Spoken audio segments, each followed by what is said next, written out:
Multiplication rule, independence. The general multiplication rule.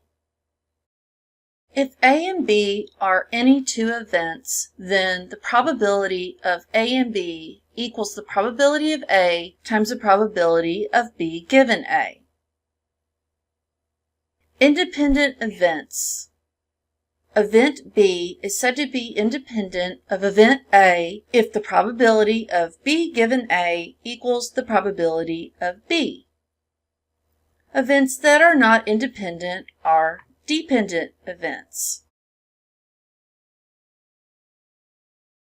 Example: in a statistical magazine, the marital status of U.S. adults by gender is shown in the table below. Determine probability S1. In our table, we have two rows for gender: male S1, female S2. We have single M1, married M2, widowed M3, divorced M4 for our columns. Single male is 0.147. Single female is 0.121 for a total of 0.268. Married male is 0.281. Married female is 0.284 for a total of married 0.565. Widowed male is 0.013. Widowed female is 0.050 for a total of widowed 0.063. Divorced male is 0.044. Divorced female is 0.060 for a total divorced of 0.104. Totaling our row, male is a total of 0.485, female is a total of 0.515. So to find the probability of S1, S1 is male. The total probability of that row is 0.485. So we write our notation: probability S1 equals 0.485. Continuing with our example, we want to determine probability M1. The probability of M1 is single. That total is 0.268. So we start with our notation: probability M1 equals 0.268. Continuing with our example, determine probability S1 and M1. Single and male. Single and male is 0.147. So we start with our notation: probability S1 and M1, which equals 0.147. Continuing our example, we want to use the special multiplication rule to determine whether events S1 and M1 are independent. Event S1 is said to be independent of event M1 if the probability of S1 given M1 equals the probability of S1. We also have the summary of our answers from the first three parts of the example. The probability of S1 is 0.485, probability of M1 is 0.268, and the probability of S1 and M1 is 0.147. To find the probability of S1 given M1, we need the probability of S1 and M1 divided by what's after our given, the probability of M1. Substituting, we get 0.147 divided by 0.268, which gives us 0.549. Now we want to compare the probability of S1 given M1 to the probability of S1. They are not equal. Since they are not equal, they are not independent.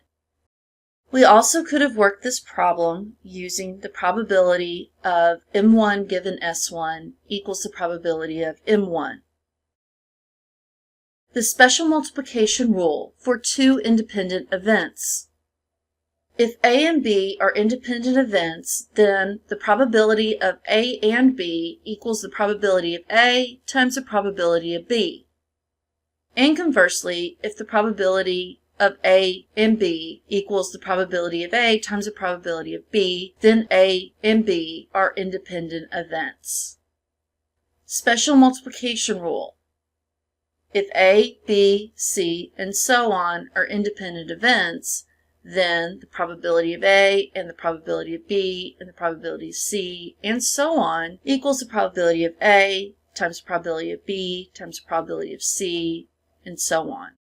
So if you have several independent events, you can multiply their probabilities together, whether it's 2 independent events or 10 independent events. Example, 2 cards are drawn at random from an ordinary deck of 52 cards. Determine the probability that both cards are hearts if the first card is replaced before the second card is drawn. Starting with our notation, probability 2 hearts, WR means with replacement. So I have 13 hearts out of 52 cards. I draw 1 card, then I replace it in the deck, so I still have 13 hearts out of 52 cards. Once I multiply those together, I get 169 out of 2,704, or 0.063. Example, 2 cards are drawn at random from an ordinary deck of 52 cards. Determine the probability that both cards are hearts if the first card is not replaced before the second card is drawn. Starting with my notation, probability 2 hearts without replacement, WOR.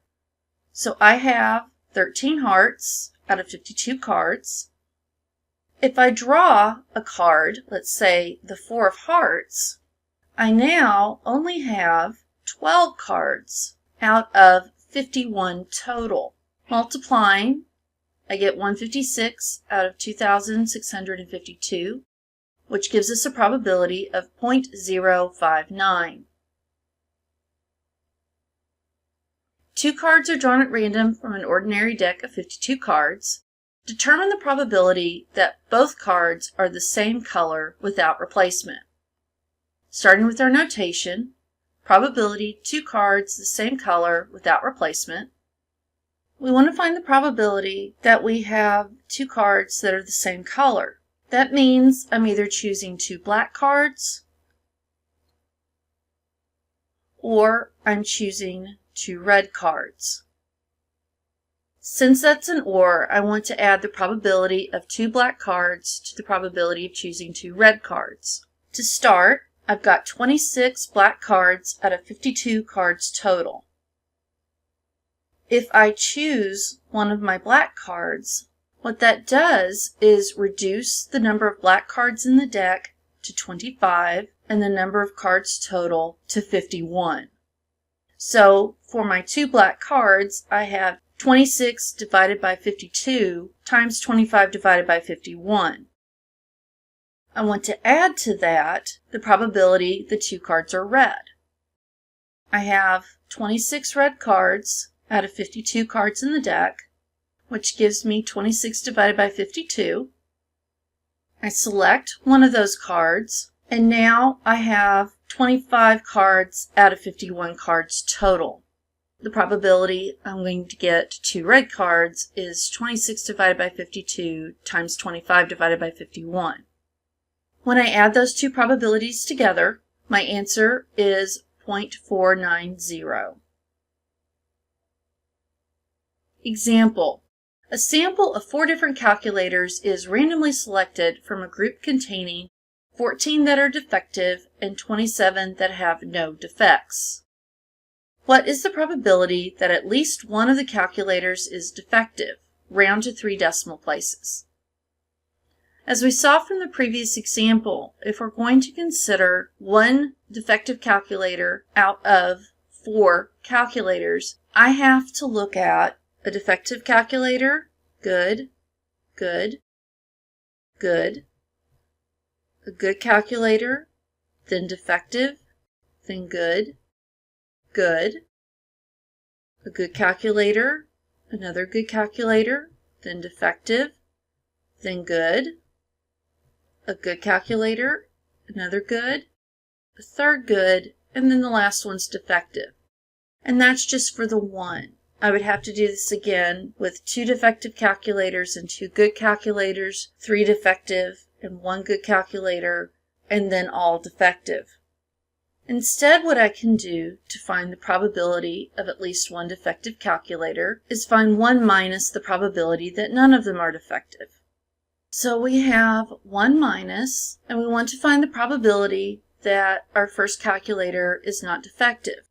We have 27 calculators that have no defects.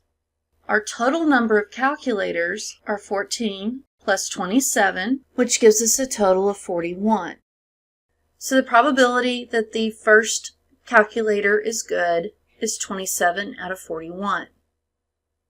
Once we've taken one calculator out of the box, that reduces the number of calculators with no defects to 26 out of 40. The third calculator, we're now missing 2 calculators that have no defects and 2 calculators in total. To recap the so section, it goes down to 25 over 39. Then for our fourth calculator with no defects, we go down to 24 out of 38. That gives us 1 minus 421,200 divided by 2,430,480, or simply my probability of 0.827. The multiplication rule and independence. The general multiplication rule says to find the probability of A and B, we need the probability of A times the probability of B given A. 2 events are independent if the probability of B given A equals the probability of B. If we have independent events, we get our special multiplication rule, which is the probability of A times the probability of B.